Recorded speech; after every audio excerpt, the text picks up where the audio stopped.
Huh?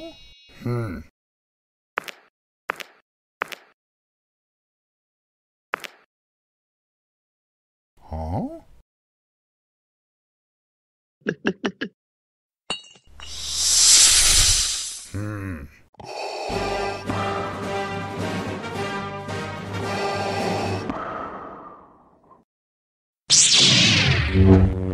Young Skywalker, you are not a Jedi yet. Use the Force, Luke.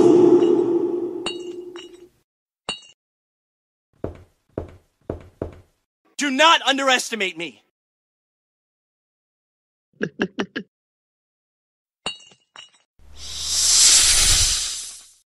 Release your anger. Do not throw away your potential.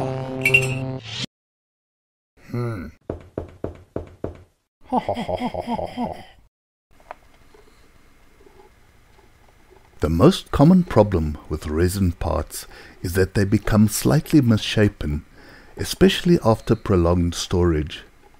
I received the Chestburster kit about 2 years ago, and time, combined with 2 hot South African summers, caused the larger parts to bend a little out of shape. For this reason, I needed to fire up the old hairdryer to heat the parts up to a point where they were more malleable so that they could be reshaped easily. Once I had the parts fitted the way they should go, while they were still warm and pliable, I applied some CA glue and attached the head to the body. I quickly added some zip kicker to seal the deal. A part of the Xenomorph's chest was warped inward, which left a gaping hole in the figure. I applied more heat and dug out the offending section, bent it backwards to its proper position and applied CA glue. Once the glue is on, one needs to work fast as it sets relatively quickly. I needed to shape the glue to conform with the detail of the Xenomorph, but didn't have anything close by. So, bad idea, I quickly used my fingers. It's quite dangerous to do this, because the application of zip kicker to CA glue causes an exothermic reaction, which could have given me quite a nasty burn.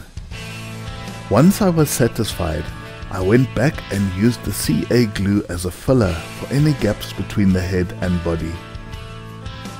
In the next part of the build, I needed to add the hands and toes to the figure. I left these for last because they seemed to be fragile and I was worried that I might break them off while I was manipulating the larger parts. At first, I gauged more or less where the wrist should be and then cut away most of the redundant portion. After this, I only needed to trim a small bit of excess resin to get a more precise fit at the point of attachment. I attached the inner and outer hands on the right side first to avoid the possibility of accidentally switching the parts. I did the same for the outer and inner arms of the left side of the Xenomorph. When the inner left hand was molded, some of the resin had accidentally clogged up its point of attachment, so I needed to create a new one before gluing the part. I used a scalpel and gouged out a recess at the wrist, test fitting the part until I was happy with the way it attached. The outer left hand was less problematic and quite easy to glue in place. The toes of the hind leg were fairly easy to do, and after trimming they were both fitted and glued into place without much need for manipulation.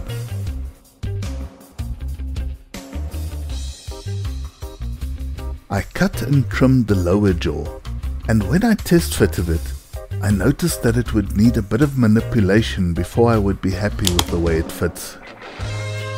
I trimmed the upper set of teeth first. There was a lot of excess on these, and I was very careful to remove all the extra resin, as this would be crucial for a good fit for the teeth. Once I was satisfied that the teeth fit into their slot quite snugly, I immediately applied some CA glue to set them in place. Next was the part known as the inner pharyngeal jaw. In alien forms, the Xenomorph has the ability to shoot out this pharyngeal jaw as a means of self-defense. I toyed with the idea of scratch building an extension for the jaw, but eventually decided it would look better if I just glued it into its intended position. The teeth for the lower jaw were also cut out and glued into place, but I held off on gluing the lower jaw to the figure, as I realized that I may need to access the pharyngeal jaw later when I painted the teeth and gum line. I saved the most daunting part of the build for the end. I had to attach that large curled tail of the Xenomorph to the body, and needed a special glue for the task. While cyanoacrylate glue is quick and sturdy, the bond it makes is brittle and crumbles when a rotation force is applied to it. The tail was fairly balanced, but the aluminium rod I used added quite a bit of weight to the tail. Picking the model up or manipulating it in any way would put a lot of strain on this joint. So it was a very specialized joint I needed, which required a very specialized type of glue. Luckily, I happened to find a type of super epoxy glue called liquid steel. Before adding any glue, I used some 220 grit sandpaper to scuff up the edges of the tail and body where the glue was to be applied. As with most epoxy resins, one squeezes out equal parts of each and mixes them to form your final adhesive. I applied the epoxy resin to the edge of the tail and pressed the two halves of the joint together for the required 10 minutes. Once I was satisfied that the joint was fairly stable and well positioned, I taped it up with masking tape and let it cure for 24 hours. The next day I was extremely impressed with the joint, as it did not budge even if I gently manipulated the figure. I decided to mix another batch of resin to make an outer layer of epoxy across the joint, and had enough time to sculpt some features into the glue before it set completely. An hour later, after the epoxy dried, I washed the surface of the creature with warm water and soap to remove any residue left by the zip kicker. After it dried, I sprayed it with Tamiya's white acrylic surface primer and let it dry completely.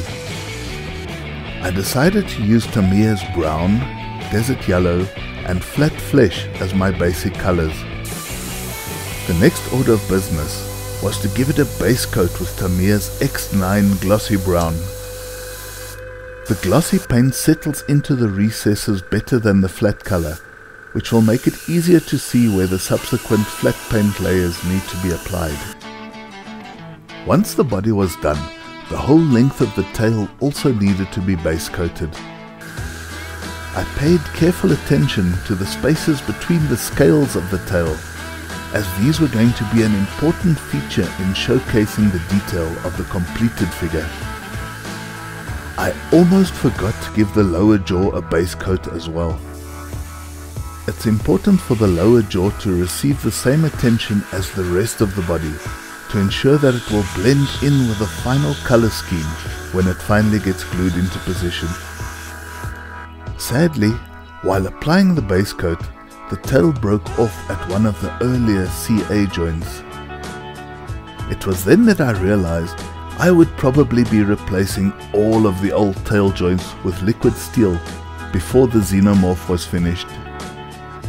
I mixed up a fresh batch of epoxy and applied it to one of the surfaces.